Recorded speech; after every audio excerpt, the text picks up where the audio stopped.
कभी सोचा है कि कैसे एक छोटा सा आइडिया एक बड़े फायदे वाले बिजनेस में बदल सकता है?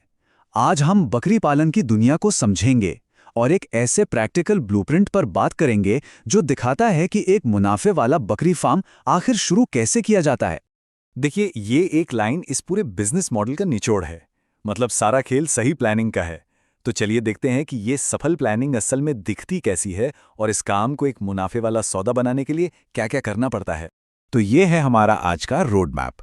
हम शुरू करेंगे ये समझने से कि बकरी पालन आखिर इतना मुनाफे वाला सौदा है क्यों। फिर हम इसकी नींव पर बात करेंगे, यानी सही नस्ल और शेड चुनना। इसके बाद देखेंगे रख रखाव, चारा और सेहत से जुड़ी बातें। फिर आएगा कमाई का पूरा गणित और आखिर में मुनाफे को और बढ़ाने के लिए कुछ एक्सपर्ट टिप्स पर भी नजर डालेंगे। ठीक है, तो चलिए शुरुआत करते हैं एकदम बेसिक से, मतलब नींव से। किसी भी कामयाब बिजनेस की तरह यहां भी सफलता दो बुनियादी चीजों पे टिकी है। एक तो सही जानवर चुनना और दूसरा उनके लिए सही माहौल तैयार करना। नस्ल का चुनाव बहुत ज्यादा जरूरी है। जो लोग नया नया शुरू कर रहे हैं उनके लिए बर्बरी या सिरोही नस्लें सबसे अच्छी मानी जाती हैं। क्यों? क्योंकि एक तो इनके रखरखाव का खर्चा कम है और दूसरा ये बच्चे भी ज्यादा देती हैं, जिसका सीधा सीधा मतलब है ज्यादा मुनाफा। वैसे जमनापारी और बीटल जैसी नस्लें भी काफी फायदेमंद हैं, लेकिन शुरुआत करने के लिए बर्बरी या सिरोही बेस्ट हैं। अच्छा, नस्ल तो चुन ली, पर वो रहेंगी कहाँ? अगला कदम है उनके लिए एक घर बनाना। और इसके लिए कोई लाखों रुपए खर्च करने की जरूरत नहीं है। एक साधारण सा शेड जो थोड़ी ऊंची जगह पर हो ताकि पानी ना भरे और जिसमें हवा आती जाती रहे, वो काफी है। मिट्टी या बांस की दीवारें और ऊपर टिन की छत से ये आराम से बन सकता है। बस ध्यान ये रखना है कि बकरियां बारिश और ज्यादा ठंड से बची रहें। और हाँ, जगह कितनी चाहिए, ये सवाल बहुत जरूरी है। एक मोटा मोटा अंदाजा है कि हर बकरी के लिए करीब 10 से 12 स्क्वायर फीट की जगह होनी चाहिए। तो अपना शेड बनाते वक्त इस नंबर को जरूर ध्यान में रखें। चलिए अब आते हैं दूसरे सबसे जरूरी पड़ाव पर, यानी रख रखाव पर। देखिए, नस्ल और शेड तो सिर्फ शुरुआत है।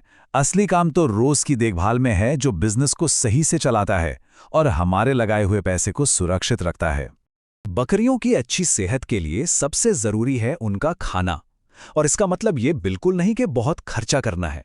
एक अच्छे खाने में 3 चीजें होनी चाहिए: हरा चारा, सूखा चारा और दानों का एक मिक्सचर। और यहां सबसे काम की बात यह है कि बाजार के महंगे फीड खरीदने से अच्छा है मक्का, चोकर और खली जैसी चीजों को मिलाकर घर पर ही एक पौष्टिक दाना तैयार कर लिया जाए। इससे लागत में काफी कमी आती है। ये एक कड़वी सच्चाई है। अगर फार्म में बीमारी आ गई तो सारा मुनाफा खत्म हो सकता है, चाहे नस्ल कितनी भी अच्छी हो, यह चारा कितना भी महंगा। इसीलिए सेहत पर होने वाला खर्च असल में खर्च नहीं है, वो एक तरह का इंश्योरेंस है। तो फिर बीमारियों को आने से रोका कैसे जाए? इसका एक बहुत ही सिंपल 3 स्टेप का फॉर्मूला है। पहला, पीपीआर, ईटी और एफएमडी जैसी आम बीमारियों के टीके टाइम पे लगवाना। दूसरा, हर 3 महीने में पेट के कीड़ों की दवा देना। और तीसरा, शेड में साफ सफाई का पूरा ध्यान रखना। ये एक आसान लेकिन बहुत ही असरदार प्लान है। अब आते हैं उस हिस्से पर जिसका सबको इंतजार रहता है: पैसा, कमाई का पूरा हिसाब किताब। चलिए देखते हैं कि ये पूरा सेटअप असल में मुनाफे में कैसे बदलता है और आंकड़े क्या कहते हैं। और असल कमाई का जो राज है ना, वो छिपा है ब्रीडिंग में। यही वो इंजन है जो इस पूरे बिजनेस को रफ्तार देता है। चलिए समझते हैं कि ये काम कैसे करता है। इसका गणित बहुत सीधा है लेकिन कमाल का है। एक सेहतमंद बकरी साल में 2 बार बच्चे दे सकती है और हर बार में 2 से 3 बच्चे होना आम बात है। मतलब एक बकरी से एक साल में 4 से 6 बच्चे मिल सकते हैं। यही वो मल्टीप्लिकेशन इफेक्ट है जो बिजनेस को तेजी से बढ़ाता है।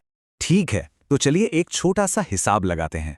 मान लीजिए 10 बकरियों और एक बकरे से शुरुआत की जाती है, तो एक साल में करीब 18 से 22 बच्चे मिलने की उम्मीद कर सकते हैं। जब ये बच्चे 6 से 8 महीने के हो जाते हैं तो हर बच्चा करीब 6 से 8 हजार रुपए में बिक सकता है।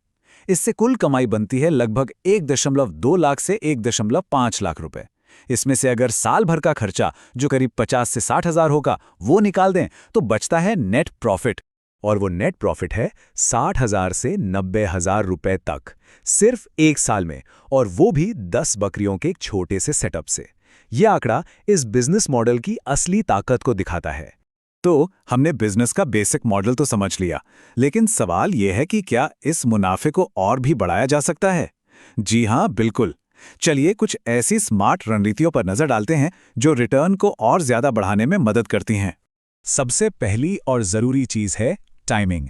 बकरीद जैसे त्योहारों और शादियों के सीज़न में डिमांड बहुत ज़्यादा होती है और दाम भी अच्छे मिलते हैं। इसके अलावा बकरों को तब बेचना सबसे फ़ायदेमंद होता है जब उनका वज़न 25 से 30 किलो के आसपास हो जाए। बेचने के लिए स्थानीय मंडी तो है ही, पर अगर सीधे ग्राहकों को बेच पाएं तो बिचौलिए का खर्चा भी बच जाता है। और आखिर में कुछ प्रो टिप्स जो हमेशा काम आएंगे। हमेशा छोटी शुरुआत करें और जैसे जैसे अनुभव बढ़े काम को बढ़ाते जाएं। हो सके तो चारा खुद उगाएं, इससे लागत काफ़ी कम हो जाती है। डॉक्टर की सलाह तो लेनी ही है, लेकिन कई बार पुराने देसी नुस्खे भी काम आ जाते हैं। और सबसे ज़रूरी, हर चीज़ का रिकॉर्ड रखें। किस दिन कितने बच्चे हुए, कितना खर्चा हुआ, कितनी बिक्री हुई। अच्छा डेटा हमेशा बेहतर फैसले लेने में मदद करता है। तो ये था बकरी पालन से जुड़ा एक सीधा साधा लेकिन बहुत असरदार ब्लूप्रिंट। ये हमें एक बड़े सवाल पे लाकर छोड़ता है। अगर एक इतनी छोटी सी शुरुआत से इतना कुछ पाया जा सकता है, तो सोचिए सही मेहनत और प्लानिंग के साथ इस बिजनेस को कितनी ऊंचाइयों तक ले जाया जा सकता है।